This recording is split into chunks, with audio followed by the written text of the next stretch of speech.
তিলজলায় চামড়ার কারখানায় যে অগ্নিকাণ্ডের ঘটনা ঘটে সেই ঘটনায় ন্যাশনাল মেডিকেলে মৃত্যু হলো একজনের। মৃত ব্যক্তি তিলজলা মসজিদ বাড়ি লেনের বাসিন্দা মোহাম্মদ ইবরার। এর আগেই অগ্নিকাণ্ডের ঘটনায় দমবন্ধ হয়ে দুজনের মৃত্যু হয়। সরাসরি বিষয় নিয়ে আরো জানবো প্রতিনিধি সন্দীপ সরকার আমাদের সঙ্গে রয়েছেন। সন্দীপ, দুজনের মৃত্যু হয়েছিল এবং আরো তিনজন আমরা জানি চিকিৎসাধীন ছিলেন, দুজন ভেন্টিলেশনেও ছিল, তাদের মধ্যে একজনের মৃত্যু হয়েছে। সন্দীপ, হ্যাঁ দেখো, 12 তারিখ থেকে টানা মৃত্যুর সাথে পাঞ্জা লড়ছিলেন মোহাম্মদ ইবরার। তিলজলার মসজিদ বাড়ি লেনের বাসিন্দা। তিলজলাতে যে ব্যাগের কারখানায় অগ্নিকাণ্ডের ঘটনা ঘটেছিল, সেই অগ্নিকাণ্ডের ঘটনায় ওই দিনই যারা যারা উদ্ধার হয়েছিলেন, যে তিনজন, তার মধ্যে মোহাম্মদ ইবরার ছিলেন। তাকে ভেন্টিলেশন সাপোর্ট সিস্টেমের মধ্যে রাখা হয়েছিল। পরবর্তীতে তিনি কোমায় চলে যান। চিকিৎসকেরা চেষ্টা করছিলেন।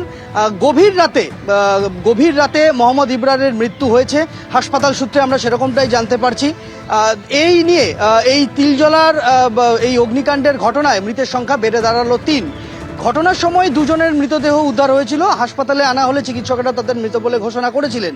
এরপরে আরও 3 জনকে উদ্ধার করা হয়েছিল, যারা গুরুতর অসুস্থ অবস্থায়, কিছুটা অগ্নিদগ্ধ এবং কিছুটা ধোঁয়ায় অসুস্থ হয়ে তারা ভেন্টিলেশনে ছিলেন। তাদেরকে ভেন্টিলেটর সাপোর্ট সিস্টেমের মধ্যেই রাখতে হয়েছিল।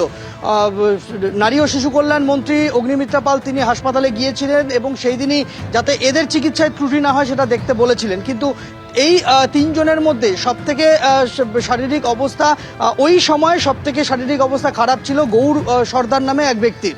কিন্তু পরবর্তীতে তিনি ভেন্টিলেটর সাপোর্ট সিস্টেম থেকে বেরিয়ে আসেন, তিনি সুস্থতার পথে। কিন্তু মোহাম্মদ ইবরারের শারীরিক অবস্থার অবনতি হয়। তাকে ভেন্টিলেটর সাপোর্ট সিস্টেমের মধ্যেই রেখে দিতে হয়েছিল।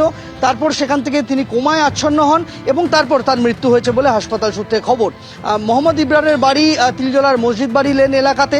তার পরিবারের সদস্যরা যেদিন তাকে ভর্তি করা হয়েছিল সেদিন তারা জানিয়েছিলেন যে যখন এই আগুনটা লাগে, ওখান থেকে বেরোনোর যে সিঁড়ি পথগুলো ছিল, 3টে পথ ছিল। 3টে পথের মধ্যে 2টি পথে একেবারে চামড়াজাত জিনিস এবং তৈরি প্রোডাক্ট ব্যাগ স্তূপাকার করে রাখা ছিল, তারা বেরোতে পারেননি।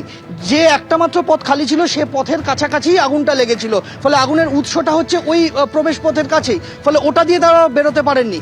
ফলে তারা ক্রমশ এই ধোঁয়ার থেকে বাঁচতে আরও কারখানার ভেতরের দিকে ঢুকে যেতে থাকেন এবং গিয়ে শেষমেশ শৌচাগারে আশ্রয় নিয়েছিলেন। যে শৌচাগার থেকে পরে 5 জনকে উদ্ধার করা হয়েছিল, তার মধ্যে 2 জনের মৃত্যু হয়েছিল ওখানেই। 3 জন আহত হয়ে অসুস্থ হয়ে হাসপাতালে ভর্তি ছিলেন। তার মধ্যেই ছিলেন মোহাম্মদ ইবরার, যার মৃত্যু হয়েছে। আজই মৃতদেহ এনআরএস মেডিকেল কলেজ হাসপাতালের মর্গে পাঠানো হয়েছে। মৃতদেহের ময়নাতদন্ত হবে, তারপর পরিবারের সদস্যদের হাতে দেহ তুলে দেওয়া হবে। এবিপি আনন্দ, এগিয়ে থাকে, এগিয়ে রাখে।